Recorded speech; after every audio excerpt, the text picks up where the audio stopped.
नमस्कार दोस्तों, एक और PYQ सीरीज में आप लोग का स्वागत है। हम लोग प्रीवियस ईयर क्वेश्चंस देख रहे हैं किसके, इंडियन पॉलिटी, भारतीय राज व्यवस्था के।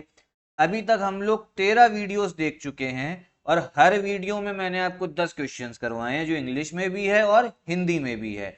130 क्वेश्चन, अगर हर एक वीडियो में 10 क्वेश्चन, 13 वीडियो के तो आपके टोटल 130 क्वेश्चंस मैं आपको करवा चुका हूँ। ये पूरे प्रीवियस ईयर क्वेश्चंस है, ये जरूर से जरूर देख लीजिएगा, क्योंकि पीवाईक्यू आपके रिपीट भी होंगे और जितने आज तक प्रीवियस ईयर क्वेश्चंस आए हम लोग सब देख रहे हैं, सारे देख रहे हैं। चलिए इस वीडियो का भी पहला क्वेश्चन हम लोग स्टार्ट करते हैं। क्या है? As a non member who can participate in the proceedings of either house of Parliament. एक गैर सदस्य के रूप में संसद के किसी एक सदन की कार्यवाही में भाग ले सकता है इनमें से कौन? उपराष्ट्रपति, मुख्य न्यायाधीश, महान्यायवादी या मुख्य निर्वाचन आयुक्त। अब देखिए इसमें जो है वो करेक्ट आंसर होगा, देखिए इसमें बोला क्या जा रहा है, संसद पार्लियामेंट हो गई, उसमें क्या है, आपके दो सदन है, लोकसभा राज्यसभा। जो दोनों सदनों का सदस्य है वही वहां की कार्रवाई जो हो रही है उसमें हिस्सा लेगा। अब कार्रवाई क्या होती है, जैसे मान लीजिए क्वेश्चन पूछे जा रहे हैं, वोट ऑफ नो कॉन्फिडेंस होता है, अविश्वास प्रस्ताव होता है।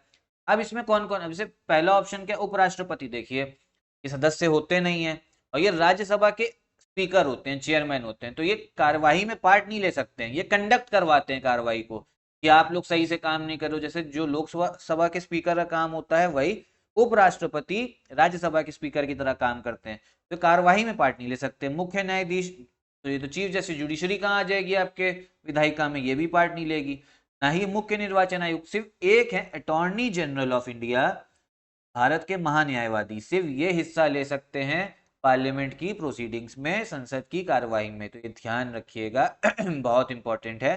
सिर्फ एक जना ऐसा है जो संसद का सदस्य भी नहीं है तब भी वो संसद में पार्टिसिपेट करता है उसकी प्रोसीडिंग्स में, वो कौन है? Attorney general of India, Bharat के महान्यायवादी। नेक्स्ट क्वेश्चन देखते हैं। Fundamental duties were incorporated in the constitution of India by the, Bharat के संविधान में मौलिक कर्तव्य किस संविधान संशोधन के द्वारा जोड़ा गया है? देखिए ये क्वेश्चन मैं पीछे बहुत करवा चुका, पिछली वीडियोस में बहुत बार करवाया, काफी बार रिपीट भी हुआ है। जब हमारा संविधान बना था तब उसमें ओरिजिनली फंडामेंटल ड्यूटी नहीं थी, मौलिक कर्तव्य नहीं थे, सिर्फ मौलिक अधिकार दिए हुए थे। बाद में इसको जोड़ा गया मौलिक कर्तव्यों को, जब क्योंकि सरकार को लगा लोग अपने बार बार अधिकार मांग रहे हैं, ये अधिकार दो वो अधिकार दो, सरकार ने कहा कि कुछ कर्तव्य भी लो पहले आप लोग, तो फिर इसका संशोधन हुआ। अब यहाँ पे कौन सा संशोधन हुआ है, देखिए फिर से हम बता दे रहे हैं, इसका करेक्ट आंसर है बी, 42nd अमेंडमेंट एक्ट, 42वां संशोधन अधिनियम।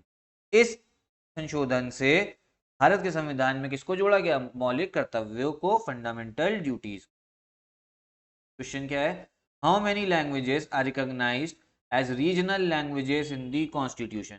संविधान में कितनी भाषाओं को क्षेत्रीय भाषाओं के रूप में मान्यता दी गई है? तो क्षेत्रीय भाषाओं के रूप में क्या क्या आंसर है? 22 ऑप्शन है, क्या 22, 13, 14, 18 में जो करेक्ट आंसर है वो है, मतलब बोला जा रहा है कितनी लैंग्वेजेस को रिकॉग्नाइज करा गया, जो मान्यता दी गई, वो है आपका करेक्ट आंसर 22।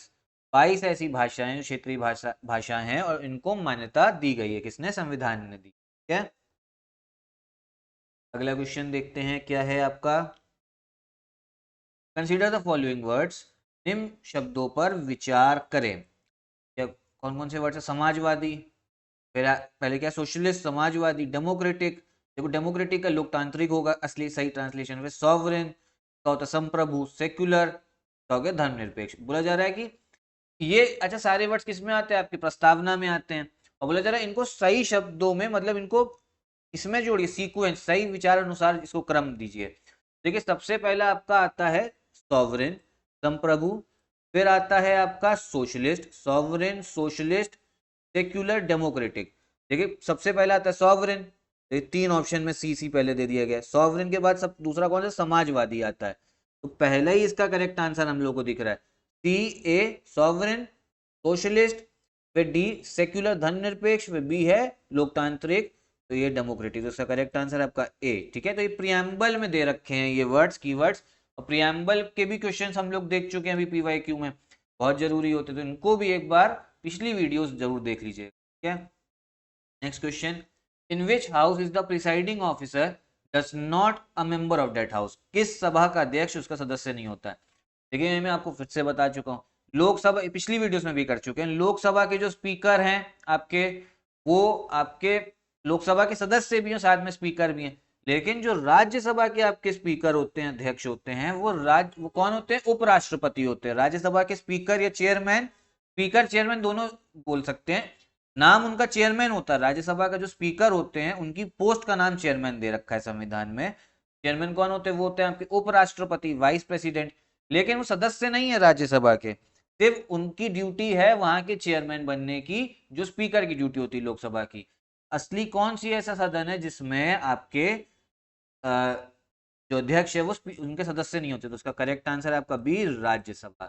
कौन सा करेक्ट आंसर होगा आपका? राज्यसभा होगा। सारे क्वेश्चंस हम लोग कर चुके हैं, बस ये घुमा फिरा के आयोग जो है हमसे पूछता रहा हर बार। अब क्या है? By which constitutional amendment bill was the voting age reduced from 21 years to 18 years? किस संविधान संशोधन विधेयक द्वारा मतदान की आयु को 21 वर्ष से घटाकर 18 वर्ष किया गया था? देखिए पहले क्या था, अभी ये क्या है, आप लोग 18 वर्ष के हो गए तो आप लोग वोट देने के लिए एलिजिबल हो। वोट आप लोग दे सकते हो, जिसको मन है उसको दे सकते हो वोट, जिस पार्टी को मन है उस पार्टी के कैंडिडेट को आप वोट कर सकते हो। अब पहले क्या था? पहले था 21 साल की आयु थी, 21 साल कंप्लीट होना पड़ता है। फिर बाद में इसको 21 साल से घटाकर 18 वर्ष करा गया। यहाँ पूछा जा रहा है कौन से संशोधन से करा गया 21 से 18? क्वेश्चन बहुत इंपॉर्टेंट है, याद कर लीजिए, बहुत पूछा जाता है, हर आयोग पूछ लेता है। 21 से 18 वर्ष की जो आयु घटाई गई वोट देने की, वो आपकी घटाई गई है कौन से संशोधन से? वो घटाई गई है आपके 61 संविधान संशोधन से। ठीक है, ध्यान रखिएगा। 136 क्वेश्चन जो है ये, इसका करेक्ट आंसर है सी, 61। ठीक है, नेक्स्ट क्वेश्चन देखते हैं। If the position of president and vice president are vacant, who act as the president of India? यदि राष्ट्रपति एवं उपराष्ट्रपति का पद खाली हो तो भारत के राष्ट्रपति के पद पर कौन होता है? बोला जा रहा है कि मान लीजिए प्रेसिडेंट का भी पद खाली हो गया, मान लीजिए उनकी इलेक्शन, उनकी मान लीजिए किसी कारणवश क्या हो गया, उन्होंने रिजाइन कर दिया। ठीक, वाइस प्रेसिडेंट भी थे, उन्होंने भी रिजाइन कर दिया। अब कौन राष्ट्रपति के पद पर होता है? क्योंकि राष्ट्रपति के पद पे किसी ना किसी को होना जरूरी है। तो अब ऑप्शंस क्या? प्रधानमंत्री, भारत का मुख्य न्यायाधीश, chief justice of India, Lok Sabha के स्पीकर, या इनमें से कोई नहीं। देखिए प्राइम मिनिस्टर कभी नहीं बनते प्रेसिडेंट, ठीक है, वरना अगर प्रेसिडेंट बन जाएंगे तो ये यूएसए वाली आपकी राज्य व्यवस्था हो जाएगी। तो प्रधानमंत्री तो नहीं।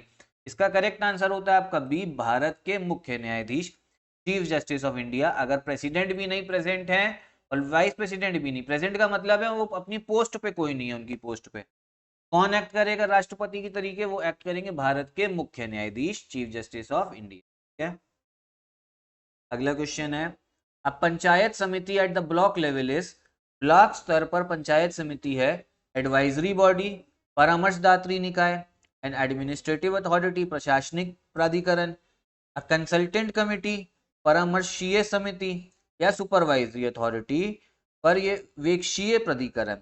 देखिए ब्लॉक लेवल की बात हो रही है पंचायत समिति की, इसका जो करेक्ट आंसर है वो है कंसल्टेंट कमेटी है, मतलब इनसे सिर्फ राय ली जाती है, परामर्शीय समिति है।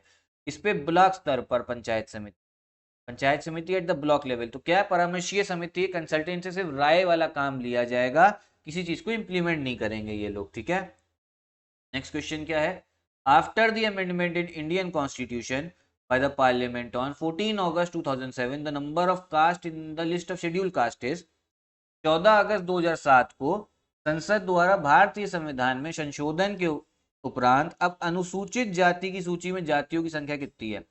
देखिए 2007 को एक संविधान संशोधन हुआ, ठीक है, उसके बाद में बोला जा रहा है अब जो शेड्यूल कास्ट है, अनुसूचित जाति हैं, उनकी जो लिस्ट है, अब देखिए वो लिस्ट निकलती शेड्यूल कास्ट, उसमें कौन कौन सी कास्ट है, क्योंकि बहुत सारी ऐसी कास्ट है जो वो अनुसूचित जाति में नहीं आती, लेकिन वो लड़ती रहती है कि हमें इसमें इंक्लूड करो, इसमें इंक्लूड करो, अनुसूचित जाति में इंक्लूड करो। क्यों? क्योंकि इससे काफी बेनिफिट्स मिलते हैं, संविधान काफी बेनिफिट देता है, रिजर्वेशन सबसे बड़ा बेनिफिट हो गया। तो बोला जा रहा है 2007 के बाद में कितनी कास्ट है? 607, 1206, 1410 या 1500? का जो करेक्ट आंसर है वो आपका 1206, 1206। इसके बाद 2007 के बाद अब कितनी आपकी कास्ट हो गई शेड्यूल कास्ट की लिस्ट में? वो हो गई है 1206, ध्यान रखिए। नेक्स्ट क्वेश्चन देखते हैं, the serial number of mister Mohammad Hamid Ansari vice president of India is, Shri Mohammad Hamid Ansari का भारत के उपराष्ट्रपति के रूप में क्रमांक है। देखिए अभी वाइस प्रेसिडेंट तो मोहम्मद अंसारी है नहीं, लेकिन पहले थे, और जब पहले थे तो इसी वजह से पूछ ले रहा है इनका क्रमांक क्या है। तो इनका क्रमांक क्या ऑप्शन है, 10वां, 11वां, 12वां, 13वां।